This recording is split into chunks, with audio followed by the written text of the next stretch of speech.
The world stood still. From the streets of Rome to the far islands of the Philippines, people were waiting, hoping, praying.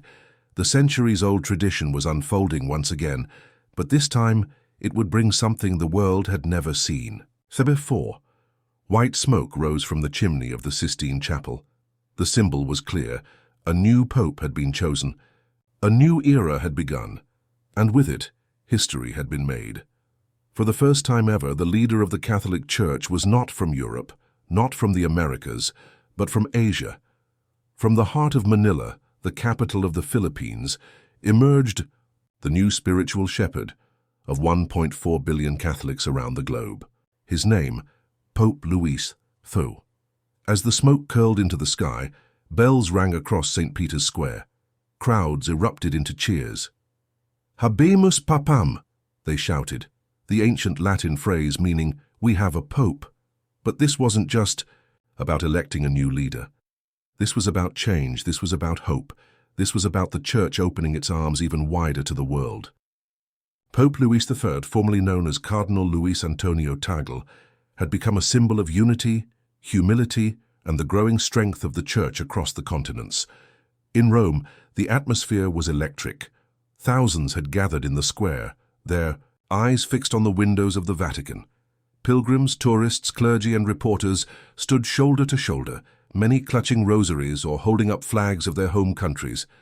Then the curtains were drawn back. A figure appeared, calm, humble, smiling gently. Pope Louis stepped forward, dressed in simple white, his voice soft but firm. The square fell into silence, waiting for his first words. And then he spoke. Not with grandeur, not with force, but with love, humility, and gratitude. Across the world, especially in the Philippines, there was no holding back the emotion. Streets filled with joyful cries. Church bells rang from cities to small villages. People hugged each other. Many cried tears of pride and joy. A country long known for its deep Catholic faith had seen one of its own rise to the highest office, in the Catholic Church. It wasn't just a win for Filipinos, it was a moment for Asia, for every child in the developing world who ever wondered if they mattered on the global stage, for every believer who prayed for a more inclusive future for the Church. This moment belonged to them. But who is Pope Louis XI? What kind of man is now leading the largest religious institution in the world? His story begins not in power or riches, but in simplicity and kindness. He was born as Luis Antonio Tagle in Manila, raised in a modest Filipino home. His parents were ordinary, hard-working people. They taught him early the importance of humility, prayer, and helping those in need. These were not just values. They were the foundation of his entire life. As a boy, Luis walked the busy streets of Manila like any other child. He played with neighbors, helped at home, and went to church faithfully. But there was always something different about him. He listened closely. He smiled gently. He noticed when others were sad. And he helped whenever he could, not to be seen or praised, but simply because it was the right thing to do. Those who knew him remember a boy who was never loud, never proud, but always full of love. His journey to the priesthood was not a climb to power, it was a calling. From a young age, Luis felt drawn to God.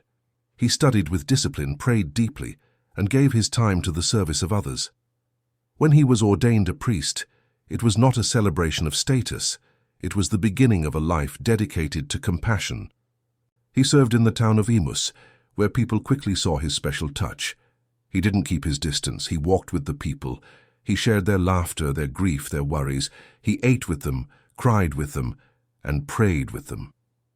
As Archbishop of Manila, his kindness never changed. He didn't become proud. He didn't seek attention.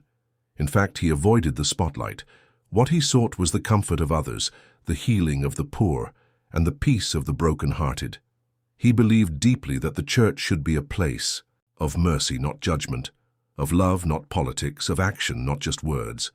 When he was called to Rome years later, many saw in him a man different from most, gentle but strong, simple but wise, quiet but powerful. His speeches were never about himself. They were about the people, the forgotten, the voiceless, the ones who needed love the most. And now that man has become Pope Louis III. He brings with him not just years of service, but a heart deeply rooted in the gospel of Jesus. He preaches not from a golden throne, but from the shared pain of humanity. He speaks not just to Catholics, but to all people, rich or poor, young or old, believer or doubter.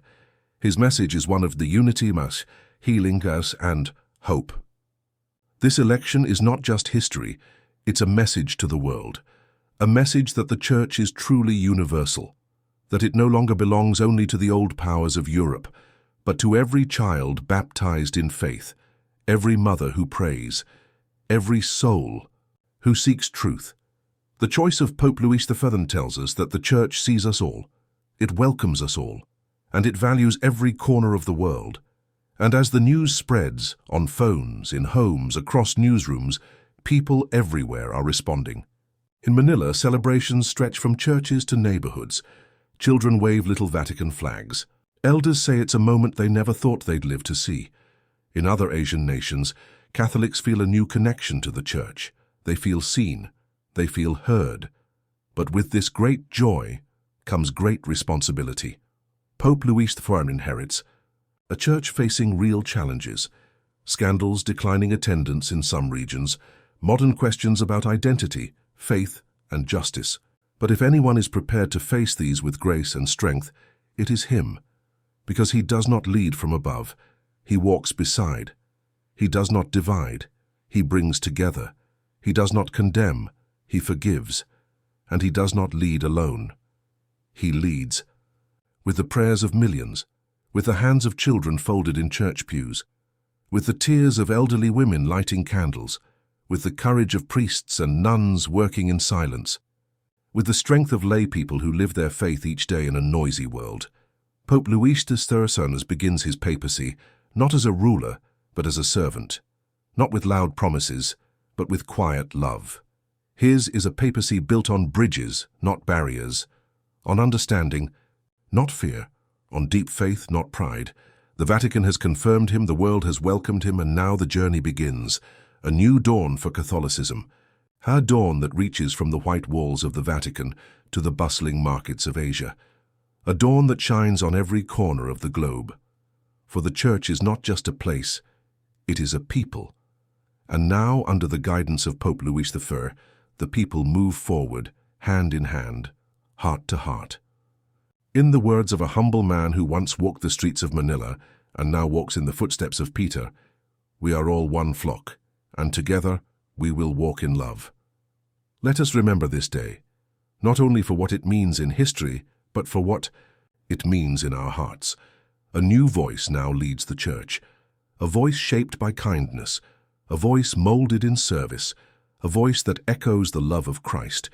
The world stood still. All eyes were fixed on Rome as history unfolded.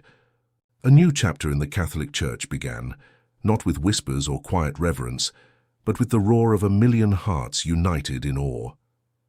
The Catholic Church, in all its timeless grandeur, had elected a new shepherd, Pope Louis I, the first Filipino, to blaze a trail to the highest seat of faith. The Vatican glowed with centuries-old dignity. The cobblestone streets leading to St. Peter's Basilica overflowed with pilgrims from every continent. People from diverse nations, languages, and cultures stood shoulder to shoulder, eyes glistening with tears of pride and joy. The air was electric, heavy with expectation, thick with sacred reverence. Today the Church was not only continuing its ancient mission, it was embracing something profoundly new. The bells tolled, resounding across Rome. As the white smoke spiraled into the blue sky, an eruption of emotion surged through the crowd. Luis Antonio Tagle had become Pope Louis XIII for the Philippines, for Asia, and for Catholics across the globe. This was not just symbolic, it was spiritual victory. It was the voice of the faithful on the margins, finally heard in the highest throne room of the Church.